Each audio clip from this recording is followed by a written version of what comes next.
ஆண்டவராகிய இயேசு கிறிஸ்து இன்ப உயிர்த்தெழுந்த நாமத்தினால அன்போடு வாழ்த்தி வரவேற்கிறேன். அற்புதமான நாளிலே இந்த சுவிசேஷ பயணத்தில் உங்கள் அன்போடு அழைக்கின்றேன். கர்த்தருடைய கிருபை எவ்வளவு மேன்மையானது பாருங்களேன். இந்த கிருபை மனிதனுக்குரிய வார்த்தை அல்ல, இது பரலோக வார்த்தை. தகுதி இல்லாத மனிதனை தகுதிப்படுத்துகிற கர்த்தருடைய கிருபை. தேவனுடைய கிருபையினால் மட்டுமே எல்லா ஆசீர்வாதங்களையும் பாதுகாப்பையும் நம்மால் பெற்றுக்கொள்ள முடியும். அப்ப இந்த கிருபை எப்படி கிடைக்கிறது?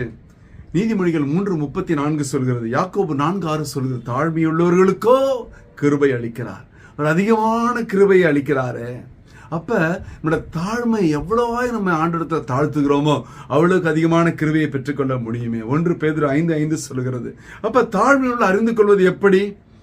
யாக்கோபு 4:7 சொல்கிறது, தேவனுக்கு கீழ்ப்படிந்திருங்கள், பிசாசுக்கு எதிர்த்து நில்லுங்கள்.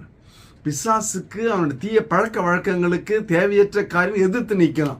அப்போ ஃப்ரெண்ட்ஸ் எல்லாம் சேர்ந்து சிகரெட் பிடிக்கிறான், தண்ணீர் அவங்க கூட சேர்ந்து போய் செய்யறது இல்லை இல்லையா? உறவுகள், கல்யாணம், காட்சி, சாவு, வாழ்வில் போய் தண்ணி அடிக்கிறது இல்லை. எதிர்த்து நிற்பது, வேண்டாம் அப்படின்னு விடுறது. பிலிப்பியர் 2:8 சொல்கிறது, இயேசு கிறிஸ்துவும் சிலுவையின் மரண பரியந்தம் கீழ்ப்படிந்தவரை தம்மைத்தாமே தாழ்த்தினார். எவ்வளவு தாழ்த்துறாரு பாருங்க. அவர் தாழ்த்தின அவசியமே இல்லையே. உனக்காக எனக்காக தாழ்மை உள்ளவர்களுக்கும் கர்த்தருக்கு பயப்படுகிறவர்களுக்கும் 22:4 நீதிமொழிகள் சொல்கிறது, தாழ்மைக்கும் கர்த்தருக்கு பயப்பட வரும் பலன் ஐஸ்வர்யமும் மகிமையும் ஜீவனுமாம். ஹல்லேலூயா. எப்படி அது? 103:11 சங்கீதம் சொல்லுகிறது, பூமிக்கு வானம் எவ்வளவு உயரமா இருக்கிறதோ அவருக்கு பயப்படுறவர்களும் அவருடைய கிருபை அவ்வளவு பெரிதா இருக்கிறதா. அந்த கிருபையோட அளவு பார்த்தீங்களா?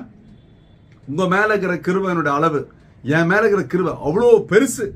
அப்ப கிருபை என்ன செய்கிறது? சோதனையிலும் வேதனையிலும் தங்கள் மனப்பூர்வமா தாழ்த்தவர்களுக்கு மட்டுமே தேவ கிருபை செய்கிறது, கிரியை செய்யும். பாருங்க, புலம்பல் 3:22 சொல்கிறது, நாம் நிர்மூலமாக இருக்கிறது கர்த்தருடைய கிருபையே. ஹல்லேலூயா, ஹல்லேலூயா. எப்படிங்க அது? ஏசாயா 55:13 சொல்லுகிறது, முட்செடிக்கு பதிலாக தேவதாரு விருட்சம் முளைக்கும், காஞ்சோரிக்கு பதிலாக மிருது செடி எழும்பும், அது கர்த்தருக்கு கீர்த்தியும் நிர்மூலமாக நித்திய அடையாளமாய் இருக்கும். ஹல்லேலூயா. அப்ப தாழ்த்தியதனால் கிருபை கிடைத்தது, கிருபையினால் எல்லாம் கிடைத்தது. ஹல்லேலூயா. அப்ப கிருபை எழுந்து போக கூடாது. எபிரேயர் 12:15-17 வாசிக்கும் போது, ஒருவனும் தேவனுடைய கிருபையை எழுந்து போகாதபடிக்கு யாதொரு கசப்பான வேர் முளைத்தெழும்பி கலக்கம் உண்டாகதனால் அநேகர் தீட்டுப்படாதபடிக்கும் எச்சரிக்கையாயிருங்கள். ஏனென்றால் பிற்பாடு அவன் ஆசீர்வாதத்தை சுதந்திரத்துக் கொள்ள விரும்பியும் ஆகாதவன் என்று தள்ளப்பட்டதை அறிவீர்கள். அவன் கண்ணீர் விட்டு கவலையோடு தேடியும் மன மாதலை காணாமற் போனான். இந்த நிலைமை யாருக்கும் வரக்கூடாது. அப்ப நாம என்ன செய்யணும்? கிருபையில பலப்பட வேண்டும். 2 தீமோத்தேயு 2:1 சொல்கிறது, என் குமாரனே நீ கிறிஸ்து இயேசு கிருபையில் பலப்படு. தினந்தோறும் அது பலப்படணும். பாருங்க, தினந்தோறும் கிருபை புதியதல்லவா? கிருபையில வளர வேண்டும். 2 பேதுரு 3:18 சொல்கிறது, இயேசு கிறிஸ்துவின் கிருபையிலும் அவர் அறிகிற வளருங்கள். தினந்தோறும் வளரணும். நீங்க வயசு வளருது இல்ல, உங்களை கேட்டு நான் வளர்ந்தது, என்ன கேட்டு நான் வளர்ந்தது, வளர்ந்துச்சு. ஒரு நாள் கிருபையில வளர்ந்துருக்கிறோமா? அப்ப புதிய கிருபை வேண்டும், அப்ப பெருக வேண்டும். 3வது 2 பேதுரு 1:2 சொல்கிறது, தேவனுடைய நம்முடைய கர்த்தராகிய இயேசு கிறிஸ்து அறிகிற அறிவினால் உங்களுக்கு கிருபையும் சமாதானம் பெருக கடவுது. பெருகணும். பெருக பெருக பெருக தாங்க நிரம்பி வழிகிற பாத்திரமாய் காண முடியும். கிருபை பெருகுவதனால் கிடைக்கும் நன்மை என்ன? 2 கொரிந்தியர் 9:8, நீங்கள் எல்லாவற்றிலும் எப்பொழுதும் சம்பூர்ணமுடையவர்களாயும் சகலவித நற்கிரியைகளிலும் பெருகுகிறவர்களாய் இருக்கும்படிக்கு தேவன் உங்களிடத்தில் சகலவித கிருபையையும் பெருக செய்ய வல்லவராய் இருக்கிறார். ஹல்லேலூயா, ஹல்லேலூயா. ஆண்டவருடைய கிருபை பார்த்தீங்களா? எப்படியெல்லாம் நமக்கு கொடுத்து நம்மளை வளர வாழ செய்கிறார். தினந்தோறும் இந்த கிருபையை புதிதாக்கி அதில் வளருவோமாக, வாழ்வோமாக.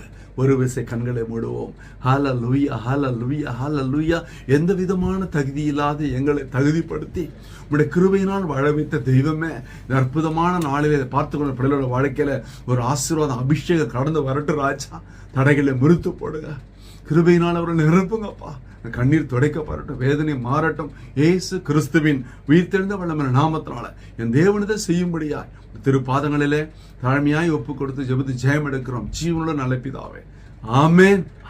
கர்த்தர் உங்களை ஆசீர்வதிப்பாராக. Praise the Lord.